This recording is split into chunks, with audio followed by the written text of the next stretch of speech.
É a Manchete Esportiva que aciona agora o gigante da colina.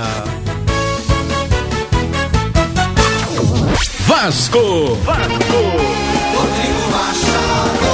Vascão em clima de eleição. Rodrigo Machado, boa noite. Boa noite para você, Rodrigo Campos. Boa noite à qualificada audiência da Rádio Manchete, acompanhando mais uma edição do Manchete Esportiva. Rodrigo, eleições mantidas por hora para a próxima quarta-feira. Pelo menos a Justiça ainda não conseguiu aí, de fato, acatar a liminar que veio do Departamento Jurídico do Cruz Maltini e também do candidato Júlio Brandt, da chapa Sempre Vasco, e por hora teremos as eleições marcadas e confirmadas para a próxima quarta-feira.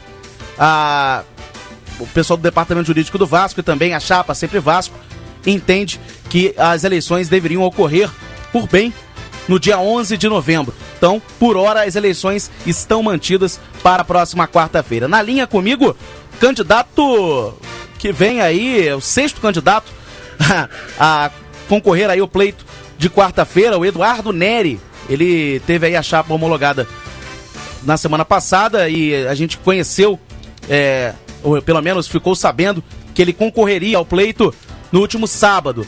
E eu dou a boa noite aqui ao Eduardo Neri. Boa noite para você e que bom estar com você aqui no Manchete Esportiva. Eduardo, gostaria de saber por que e quando que você resolveu se candidatar à presidência do Clube de Regatas Vasco da Gama. Boa noite. Boa noite a todos, boa noite aos vascaínos. A gente, na verdade, essa ideia de se candidatar à presidência do Vasco, ela é antiga. Já desde de garoto, esse é um sonho nosso, e a gente tem estudado futebol, gestão do futebol, a gente tem estudado os melhores modelos de gestão esportiva aí de clubes no Brasil e fora do Brasil, e a gente acha que consegue implementar algumas coisas interessantes no Vasco da Gama, tá? Entre essas coisas, a gente destaca um centro de inteligência no clube, né? De forma centralizada, os departamentos tenham informação rápida para tomada de decisão, que a gente está chamando de gestão integrada por indicadores. Então, entre essa ideia, nós temos outras ideias, como a criação do comitê do futebol, integrado por recursos humanos, por psicólogo, pela vice-presidente de marketing, por parte da comissão técnica, de forma que os atletas e as decisões tomadas de contratação de atleta seja de forma organizada e com alguma ciência, ao invés de ser uma decisão única, uma decisão tomada só por duas pessoas. Eduardo, deixa eu só te perguntar uma coisa. Você acha, pelo menos, entende que por largar um pouco atrás desses outros candidatos, a sua chance de vencer as eleições diminui? Não, com certeza. Nós, na verdade, a chapa está inscrita desde o dia 5, um mês antes, conforme reza o estatuto, né? A gente entendeu que as eleições seriam adiadas, como foram, e, na verdade, a Justiça determinou a eleição agora no dia 6. Então, nós decidimos lançar a nossa campanha exatamente para a gente colocar as nossas propostas, que a gente acredita que sejam diferenciadas, e essa eleição, ela não está regida por proposta da chapa. Elas são relacionadas ao nome dos candidatos. Então, eu sou uma pessoa realmente desconhecida e o nosso grupo, com certeza, tem essas propostas diferenciadas. E, dentre elas, como eu falei atrás, eu posso destacar a questão de torcida organizada. No nosso entendimento, a torcida organizada, no modelo de hoje, ela não faz bem ao clube. Nós queremos gerar uma cartilha com alguns pré-requisitos que a torcida organizada tem que atender, para que tenha qualquer benefício do clube. E a gente entende também que não existe ingresso gratuito. Todo mundo, 100% das pessoas, tem que pagar ingresso e gerar receita para o clube. Já que o clube, a situação do Vasco hoje, todos sabem, uma dívida aí perto de 500 milhões, a gente sabe que, se continuar desse jeito, o futuro será muito ruim para o clube. Então, a geração de receita, o fortalecimento do marketing do clube, a a integração entre as áreas, entre outras coisas, a gente acha que a gente consegue fazer o Vasco voltar a ser o Vasco campeão que os torcedores tanto esperam. Eu tenho aqui ao meu lado o comentarista Alvin Belles. Ele gostaria de fazer uma pergunta para o senhor, Eduardo. Muito boa noite, Eduardo Neri. Eu ouvi uma coisa do senhor muito interessante. Eu sempre me posicionei nos microfones aqui da Rádio Manchete contra as torcidas organizadas, especialmente com relação à violência que elas trazem, à insegurança, à família que vai ao estádio. A minha pergunta é muito clara. Eu sempre achei e sempre pensei nisso, que administrar um clube é para sua torcida. E sempre pensei que a base de uma administração de um clube passa pelo programa de sócio-torcedor. E eu sempre imaginei que fosse possível criar uma categoria de sócio-torcedor para a torcida organizada, de maneira que o cara, ao invés de contribuir para a torcida organizada, contribuísse para o clube e assim tivesse benefícios para assistir aos jogos, viagens do clube, etc. Eu gostaria de saber o que o senhor pensa sobre sócio-torcedor vascaíno. Olha, nós estudamos alguns modelos que existem aí no Brasil e fora do Brasil.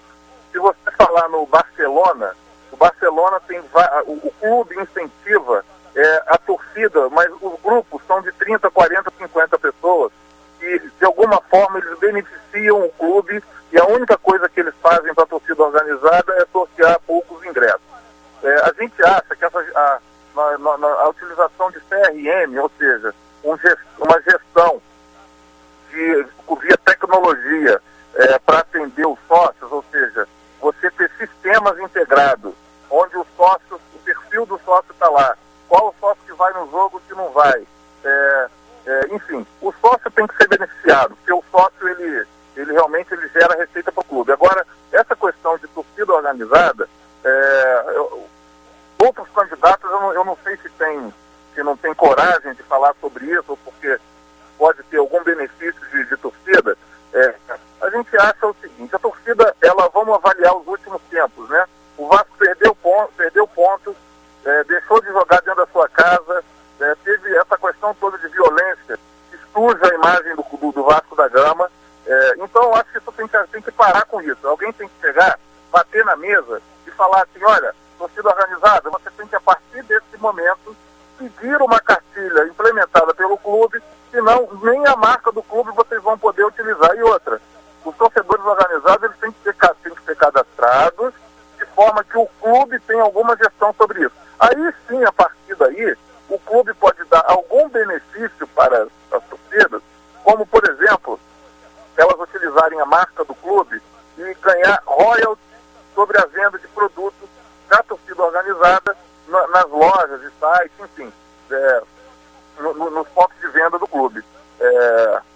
Esse modelo de hoje é um modelo falido, tá? A gente vê que o Vasco, por exemplo, qual o benefício que uma torcida organizada dá para o clube? Hoje é zero. Hoje é gritar um grito de guerra contra o nosso maior adversário. Às vezes a gente está ganhando do Palmeiras e o grito de guerra da torcida é contra o nosso maior rival. Então, a gente acha que as torcidas podem colaborar muito, mas desde que elas realmente sejam organizadas. Do jeito que está hoje, acho que usar esse nome de organizada é até engraçado isso. Agora, candidato, hoje a gente ficou sabendo que tinha nessa lista de eleitores, né, que supostamente poderão votar nas eleições de quarta-feira, eleitores mortos e até nomes duplicados nessa lista de eleitores que poderão votar nessas eleições. O que você está achando sobre essa história toda? E também gostaria da sua posição da entrada desses 3.000 sócios em apenas um dia, em abril do ano passado. O que você pensa disso tudo? Isso é um grande absurdo, né? Eu acho que um clube do tamanho do Vasco da Gama, centenário, eu também, quando eu recebi a lista dos sócios, né, de forma oficial, eu fiz algumas avaliações e tem gente que nasceu em 1800 e alguma coisa, tem gente de 1905 e tem muita gente. A base não tem os telefones da grande maioria dos sócios, não tem e-mail da grande maioria dos sócios. Então, essa questão do mensalão vascaíno é a cara do ex-deputado, né? Isso é a cara do ex-deputado. As últimas eleições que ele participou foram eleições reconhecidamente pelo judiciário fraudadas, né? Então, a gente que conhece esse histórico, o que se esperar dele é isso. Agora, o verdadeiro vascaíno, que quer o clube bem, que ama o clube, que quer que o Vasco seja campeão, sem precisar de ajuda de federação, de juiz, aquele negócio todo que às vezes as pessoas acham engraçado, né? O ex-deputado, aquelas bravatas dele, as pessoas acham até engraçado, mas não tem graça nenhuma. A graça é ver o Vasco campeão dentro do campo, né? A gente sabe que tem até o livro lá, a bola não entra por acaso, Soriano. Realmente não entra por acaso, porque tem que ter uma gestão por trás, né? A gente entende que essa gestão não é o papel de pão e a caneta na orelha, como o clube foi administrado na gestão do ex-deputado, né? A gente sabe que tem que ter tecnologias, tem que ter uma particularidade de estar junto do sócio. A gente, em 2014, o Vasco com mais de 10 milhões de torcedores, a gente recebeu uma lista com 13.700, e essa lista errada, no meu entendimento, assim, é o fim, né? Então, nós temos que, eu acho que essa eleição, acho que o judiciário, espero que o judiciário tome uma decisão próspera para o Vasco e para o meio esportivo, né? E para que o estatuto seja seguido e essas eleições aconteçam mais para frente, até porque a gente tenha um tempo hábil de fazer a nossa campanha. Agora, eu gostaria de saber do senhor qual o projeto para a revitalização de São Januário. Uma pergunta que eu já fiz aos outros candidatos. A gente vê São Januário largado, o clube não tem piscina, né, não tem água na piscina, os sócios reclamam a todo momento, ou seja, o clube está completamente largado, justamente nessas nos dois últimos mandatos do Roberto Dinamite como presidente.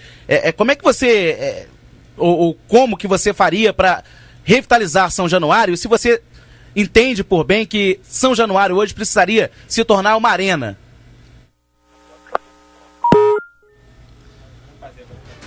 Caiu o contato com o candidato Eduardo Neri. Nossa produção está tentando refazer o contato com o candidato à presidência do Vasco da Gama, Eduardo Neri. Fala aí, Alvin. Achei muito lúcido o candidato Eduardo Neri. Infelizmente, um candidato que teve muito pouco tempo para se expor, né? Quase não Começou apareceu. a divulgar sábado nas redes sociais. Quase não apareceu. Na verdade é o seguinte, torcedor vascaíno que está nos ouvindo, a eleição tinha que ser adiada. Não tem outra questão. Existem dúvidas sobre os votantes. Mas ainda existe a possibilidade, enfim, já foi acatado o pedido da liminar que o departamento jurídico do Vasco entrou, né, a ação que o departamento jurídico do Vasco moveu exatamente para tentar o adiamento dessas eleições, e até amanhã, podemos ter uma resposta favorável a esse adiamento. O candidato Eduardo Neri voltou a falar conosco aqui dentro do Manchete Esportiva. Candidato, eu te perguntava o seguinte: existe algum projeto, algum plano de revitalização de São Januário? Que, como eu disse aqui, a gente vê São Januário largado, realmente muita sujeira no estádio, não tem piscina, os sócios reclamam, isso realmente é muito ruim para a imagem do Vasco, a imagem mais do que centenária do Vasco da Gama, mais do que vencedora do Vasco da Gama, e a gente gostaria de saber se você tem algum projeto para revitalizar São Januário e se você entende por bem que hoje São Januário precisaria se tornar uma arena moderna, como a gente tem visto aí na Copa do Mundo. Por exemplo, o Internacional lá no Rio Grande do Sul tem uma arena moderna, que é o novo Beira-Rio, o Grêmio tem a arena do Grêmio, são arenas modernas, o Atlético Paranaense também recebe uma arena de Copa do Mundo, uma arena moderníssima, o Corinthians, e enfim, existe esse tipo de projeto na sua chapa, na sua campanha, candidato? Ok. Eu vou te responder de forma mais ampla.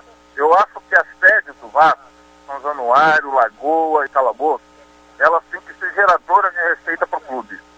Elas não podem funcionar através de receita de outros esportes, ou do futebol, ou do patrocínio, seja o que for, tá? Então, a sede da Lagoa, por exemplo, é um lugar maravilhoso, de frente para a Lagoa.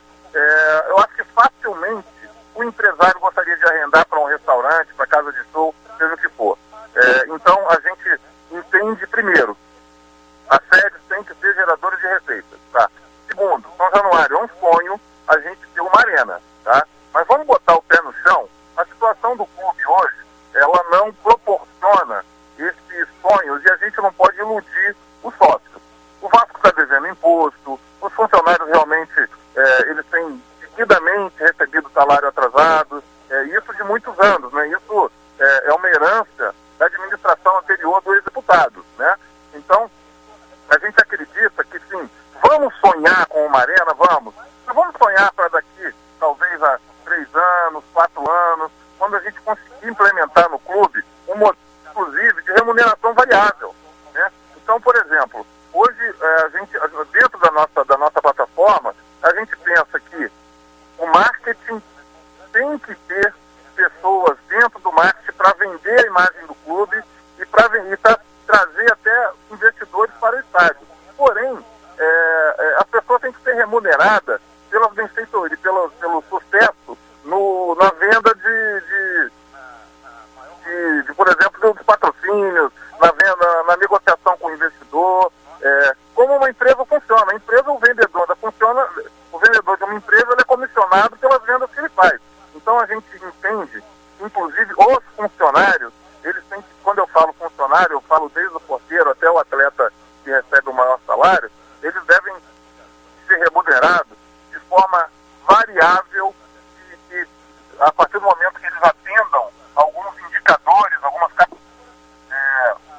que devem ser implementadas, estudadas, óbvio, isso ainda não é de uma hora para outra. Mas voltando a São Januário, é um sonho, mas nós temos que botar o pé no chão. Nós temos que pagar os funcionários, nós temos que ter um time para ser campeão, nós temos que vender melhor a nossa marca, temos que internacionalizar a marca do clube, e vamos pensando em paralelo na nossa casa, tá? A gente entende hoje que realmente, de uns anos para cá, São Januário, ele está mais bonito, está mais agradável, está mais aconchegante, os vestiários são melhores, enfim, a gente sabe, inclusive é uma pena, dentro da nossa plataforma, tem essa questão das Olimpíadas 2016. O Vasco, hoje ele está fora das Olimpíadas 2016. A gente entende que ainda dá tempo da gente trabalhar aí com o pessoal do comitê organizador para que São Januário seja parte das Olimpíadas, né? Um clube com a história do Vasco, com a relação com Portugal que nós temos, enfim, essa quantidade de torcedores, a gente realmente fica triste da gente ter um estádio que hoje ele deve muito, por exemplo, para o estádio nacional aqui de Brasília, para o estádio, vamos falar de estádios privados, estádio do Inter, estádio do Grêmio, do Atlético Paranaense, enfim, nós realmente estamos alguns passos atrás em estádio em relação a esses outros, mas a gente não pode iludir o torcedor vascaíno, a gente não pode mentir. Acho que a gente tem que fazer a gestão com o coração, olho no olho e de forma transparente. Vamos sonhar com essa arena daqui a alguns 3, 4 anos. Candidato, última pergunta para você. Gostaria de saber se, caso eleito, o departamento de futebol do Vasco vai ser mantido, o técnico Adilson Batista, o diretor executivo de futebol Rodrigo Caetano e toda a sua cúpula? Isso aí a gente tem que não é uma resposta que a gente tem agora, que a gente tem que estar dentro do clube para saber o que está acontecendo. Agora, Rodrigo Caetano, o Vasco não pode perder. É um dos melhores gestores de futebol, talvez do Brasil, não sei se é o melhor, mas está entre os melhores. Se conhece muito desse assunto. Então a gente não pode realmente falar que vai permanecer, quem vai ficar, quem não vai. O Rodrigo Caetano com certeza permaneceria. Agora de técnico, comissão técnica, essas coisas, a gente não sabe. Agora, o que a gente entende é que, voltando, as decisões do futebol, que são decisões que algumas valem muito dinheiro, elas devem ser tomadas por um grupo, voltando lá a 1923, o Grande Comitê, de forma que essa decisão seja plural, com pessoas especializadas, medindo o impacto de recursos humanos, o impacto financeiro para o clube, enfim, Vasco ele não pode ser o Vasco de um dono só, como foi durante muito tempo nas gestões anteriores. O Vasco tem que ser um Vasco que funcione como uma empresa. Não está indo bem, não está atingindo os indicadores, o clube coloca à disposição do mercado, enfim, as decisões têm que ser decisões baseadas em indicador, não pode ser baseada no sentimento pessoal de um ou outro. Tá certo. Obrigado para você, Eduardo Neri, candidato à presidência do Vasco da Gama pela chapa Vasco Mais que um Gigante. Certamente nos vemos na quarta-feira durante o pleito, se de fato ocorrer esse pleito, mas por hora foi mantido a data do dia 6 de agosto, quarta-feira, mas a gente espera aí e dá uma boa sorte também para você nessas eleições, Eduardo. Boa noite. A gente agradece e a nossa campanha é uma campanha 100% digital. Isso também é uma coisa diferente que nós implementamos, é para mostrar ao sócio, ao torcedor vascaíno, que tecnologia tem que ser implementada e utilizada. Então vamos só convidar o torcedor do Vasco a conhecer nossas propostas, nossa plataforma no Facebook. O endereço é facebook.com/Vasco Gigante 2014. A gente entende que o que está ali é um resumo do que a gente pensa para o Vasco, mas tenha certeza que a gente, conseguindo alcançar esse objetivo, será uma gestão corajosa, uma gestão de bater na mesa, de tomar decisão e de usar os comitês e as melhores cabeças que a gente tem no mercado para nos ajudar a fazer um Vasco vencedor e um Vasco campeão, como o nosso torcedor tanto quer. Mas a mensagem final é que o torcedor não fica acreditando naquela história de ele foi campeão lá atrás, o ex-deputado, foi campeão na gestão dele, torcedor vascaíno. Ele foi campeão estadual em 2003. Ele deixou o clube da forma que deixou, sem patrocinador, tá? Então lembrem disso. E o que me assustou ontem, no sábado, quando eu estava vendo o jogo, são as pessoas que estão em volta do ex-presidente. Óbvio, sem nenhum preconceito, eu respeito muito as pessoas mais velhas, mas o Vasco precisa de sangue novo, o Vasco precisa de oxigenação. É isso que eu quero que o torcedor vascaíno entenda. Tá certo. Esse, portanto, Eduardo Neri falando conosco, candidato à presidência pela chapa Vasco Sempre um Gigante.